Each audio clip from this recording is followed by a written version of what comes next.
The endless halls of the Winchester Mystery House. The fog clung to the streets of San Jose like a shroud, curling around the gnarled oaks that guarded the Winchester Mystery House. Its silhouette loomed, a labyrinth of turrets, gables, and mismatched roofs stitched together by a madwoman's grief. The locals whispered of Sarah Winchester, the widow who built relentlessly, night and day, to appease the spirits of those killed by her husband's rifles. Doors opened to walls, staircases climbed to nowhere, and the air thrummed with unease. By 1922, Sarah was gone, but the house remained, a puzzle with no solution, a trap for the unwary. Elliot Kane, a skeptic with a podcast called Debunking the Dark, arrived on a damp October evening in 2025. His listeners craved his takedowns of haunted hotspots, and the Winchester house was his latest target. Trailing him were Mia, his anxious producer, and Leo, the tech guy who swore he'd seen a shadow move in the van's rearview mirror on the drive over. The trio stepped through the wrought iron gates, their footsteps muffled by the weight of the place. The guide, a wiry woman named Clara with eyes like chipped flint, led them inside. "Stay close," she warned. "The house doesn't like stragglers." The tour began in the grand ballroom, its oak panels gleaming under flickering chandeliers. Clara recounted Sarah's obsession, the endless construction, the seances in the Blue Room, the belief that stopping the hammers would invite death. Elliot smirked, his recorder catching every word. "Sounds like a woman with too much money and not enough sense," he muttered. Mia elbowed him, glancing at the shadows pooling in the corners.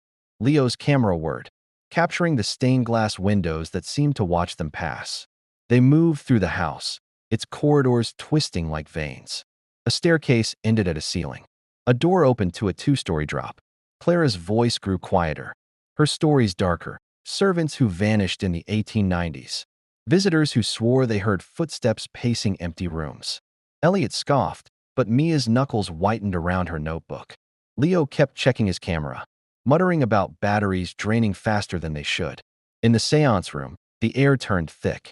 The room was small, octagonal, with a single chair at its center and 3 exits, one hidden behind a false wall. Clara explained how Sarah communed with spirits here, night after night, sketching blueprints dictated by the dead. "Some say she's still here," Clara said, her voice barely above a whisper. "Listening." Elliot laughed, too loud. "Let's test it. Spirits, if you're here, give us a sign."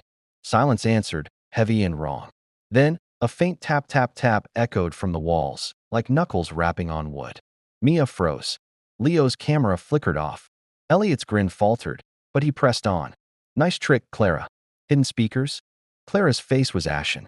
"There's nothing like that here." The group moved on, but the house felt alive now, its corridors narrowing, its shadows sharper. They reached the Hall of Fires, a stretch of hallway lined with 7 fireplaces, each cold and black. Mia swore she saw a figure in the reflection of a warped mirror, a woman in black, her face obscured by a veil. When she blinked, it was gone. Leo's hands shook as he checked his footage, finding only static where the mirror should have been. Elliot, stubborn, pushed them deeper. "We're not leaving without proof," he said, though his voice cracked. They climbed a switchback staircase, its steps uneven, designed to confuse. At the top, a door stood ajar, leading to a room not on Clara's map. Against her protests, Elliot stepped inside. The others followed, drawn by a pull they couldn't name. The room was wrong. Its walls were lined with rifle barrels, their muzzles pointed inward like a firing squad. A single chair sat in the center, its wood stained dark. The air smelled of gunpowder and something sweeter, like rot. Clara whispered, "We shouldn't be here." Before anyone could answer, the door slammed shut. Tap, tap, tap.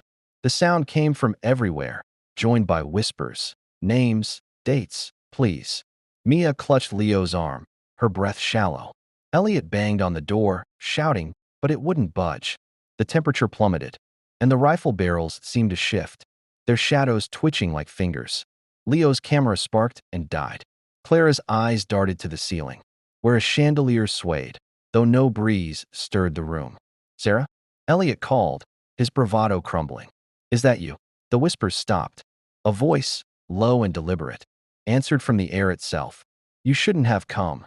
Mia screamed as the chair in the center creaked, as if someone had risen from it. Footsteps circled them, invisible but heavy, pacing the room. Leo dropped to his knees, muttering prayers. Clara pressed herself against the wall, her lips moving silently. Elliot, desperate, yanked at the door until his hands bled, but it held fast. Then, as suddenly as it began, the air stilled. The door clicked open, revealing the familiar hallway beyond. The group stumbled out, gasping, their faces pale as bone. Clara led them back to the entrance without a word, her steps hurried. Outside, the fog had thickened, swallowing the house's upper stories. Elliot tried to record a closing segment, but his recorder played back only static laced with faint, rhythmic tapping. They never returned. Elliot's podcast released one final episode, a disjointed account of that night, before he quit for good. Mia burned her notebook. Leo sold his equipment and moved across the country. Clara retired, refusing to speak of the house again. The Winchester Mystery House stood unchanged, its doors and stairways waiting, its rooms whispering to those who lingered too long.